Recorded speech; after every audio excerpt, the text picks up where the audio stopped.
It's a nice sunny day when the commercial plane IA-42 starts its flight from Dallas to London with pilots William and Daniel. The trip starts smoothly, but after just a few moments, the flight instruments begin behaving in a strange way. William calls ground control for help, but they are told that the skies are clear and they should keep going. The pilots only get a second of relief because suddenly they see a huge storm right in front of them, yet ground control is sure that the storm wasn't there 5 seconds ago. They have no choice but to fly right through it, so William informs the passengers that they will be going through some turbulence. The plane starts shaking like crazy as the pilots fly it through the raging storm, which suspiciously glows as they pass through it. Soon the plane stabilizes and flies normally again, but the pilots are shocked to discover that the skies are completely dark, as if night suddenly arrived in seconds. William tells the passengers this is just a funny effect that happens when flying above the Bermuda Triangle as an excuse to keep them calm. However, the passengers worry anyway when they notice their phones and computers don't have a connection. In the cabin, most of the flight instruments are down as well and William is unable to make contact with ground control. Since the radar still works though, the pilots consider it enough to keep going for now. Meanwhile, the flight attendants hand out the refreshments and tell everyone not to worry because it was normal turbulence. Cameron chit-chats with two men who happen to be historians and learns they are traveling to London to analyze some recently discovered artifacts from the war. There's also an old man writing down every detail of what happens to him on his notebook. After a few moments, the pilots are unable to find any other aircraft on their radar, which is quite worrisome and could mean the storm blew them off course. William decides to fly the plane in a loop in order to find someone, but even after descending, they don't recognize any location. Suddenly something appears on their radar and at first they think it's a storm, but the truth is more disturbing. It's a bunch of fighter planes bombarding a city as if they were at war. The passengers immediately start panicking as they see buildings blowing up under the plane and fire all over the area, but the historians can't help noticing something curious. The pilots have no idea of what to do, but before they can discuss options, they suddenly see some fighter planes surrounding them. These fighters are ready to open fire on them, but thanks to the radar, the pilots manage to quickly fly the plane away from them and go higher in the sky. The passengers are getting nervous and demand explanations, so Cameron does her best to calm them down. Michael is too rude and aggressive and even dares to grab Cameron, but another flight attendant gets him to behave after threatening to tie him up. William keeps on trying to contact ground control to no avail, so he decides to descend again to try to figure out where they are. Daniel at first is wary because they may be attacked again, but William points out they're running out of fuel, so they need to solve this fast. At that moment, the historians tell Cameron they may know something and convince her to take them to see the pilots, unaware that Michael follows them and overhears the conversation. The historians tell the pilots that the fighter planes they just saw haven't been made since 1945 and belong to the Luftwaffe, the Nazi Air Force. William doesn't take them seriously and tries to kick them out, but the historians guess that the plane has lost all signals, so William decides to give them a chance. The historians theorize that the plane has traveled back to 1940 and they now are in the middle of World War II, and if they were brought here by an anomaly, then they must find another one that can send them back. The idea of time traveling still sounds stupid to William, so he sends them back to their seats and asks them not to tell anyone about their crazy theory. Michael also rushes back to his seat before they can see him, and when Cameron passes by, he tries grabbing her again, but Cameron gets intimating enough to make him let go. After she's gone, Michael begins keeping a close ear on the historians behind him, who are using their books and calculations to try to figure things out. Afterward, the pilots go down again to search for any radio signals. Fortunately, this time they are successful and get in contact with a British soldier called Nigel, who thinks they are spies messing with him because it's impossible to catch a radio signal from a plane flying that high.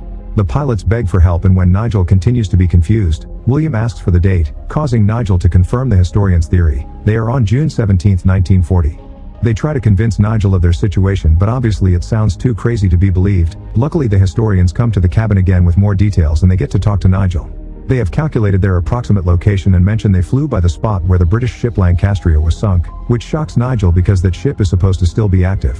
Nigel decides he'll check with his superior if the story about the ship is true and promises to call back. While the historians are away, Michael takes their books and finally puts two and two together. Furious, he stands up and tells the other passengers what's going on, saying they could kill Hitler and stop World War II using the information from the book. Most passengers don't take him seriously and laugh at him, but a couple of guys do believe him and agree to help him hijack the cockpit. Luckily, there are two American soldiers traveling on this flight too, and they quickly cut in, explaining hijacking a cockpit counts as terrorism no matter their intentions. This triggers a fight that even the flight attendants join, and after a few hits are exchanged, the soldiers manage to overpower the hijackers and send them back to their seats before threatening everyone else into behaving. Minutes later, Nigel gets in contact with them and confirms that their information about Lancastria was right. In fact, their intel helped them rescue a lot of people, so now Nigel trusts them. However, he also mentions a few missions that have gone differently from what the historians know about the war, which means they are in an alternate version of the past. Nigel is ready to help them land the plane, but first they need to know their exact location. Sadly, William and the historians can only offer a rough estimate. Daniel turns on their lights so they can be seen by the British soldiers. However, the Germans are spying on their conversation and send out orders. Soon a bunch of fighter planes surround them to immediately open fire, so after turning off the lights, William uses his piloting experience to dodge all the bullets while all the passengers scream in fear. When the bullets become too much to handle, he suddenly drops the plane, letting it fall for a few seconds only to take it back up right before it hits the ground. The Germans follow him, but their old planes don't have the same steering capabilities and most of them crash to the ground. Unfortunately, 2 planes survive and shoot at the cabin, hurting Daniel and leaving a few holes in the plane. While William successfully flies them out of enemy reach, the flight attendants rush in to plug the holes and use their first aid knowledge to patch Daniel up. William is getting worried over the lack of fuel and the fact the shots damaged their landing wheels. He also can't get in contact with Nigel, so Cameron convinces him to talk to the passengers to work together.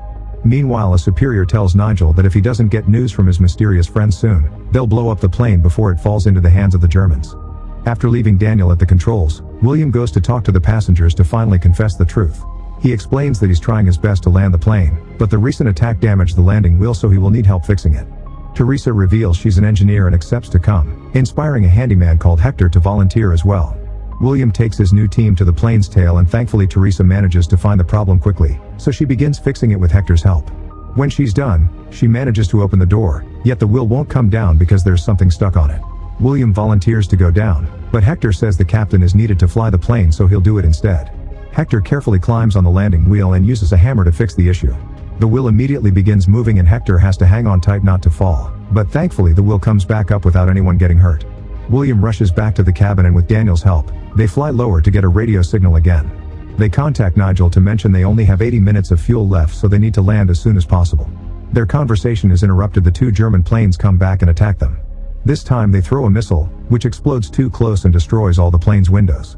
While the passengers panic, William uses the radar to keep track of the enemies, allowing him to pull some crazy maneuvers that cause the German planes to crash into each other. Afterward, the historians come up with an idea. They should remove the plane's radar and send it to Nigel so he can use it to guide them somewhere safe. It doesn't make sense that they don't have this technology yet, so maybe the plane was sent to the past to fix that issue. At that moment, a missile hits a turbine, so the plane starts falling at great speed. After a few failed tries, the pilots get it to work again and manage to get in contact with Nigel to agree on a location to drop the radar. Then it's revealed the missile came from the British, but Nigel tells his superior to stop the fire and go pick up the radar. On the plane, everyone works together to make the package. The old man reveals he bought some toy parachutes for his grandkids and donates them to the cause, and a few passengers hand in their USB batteries.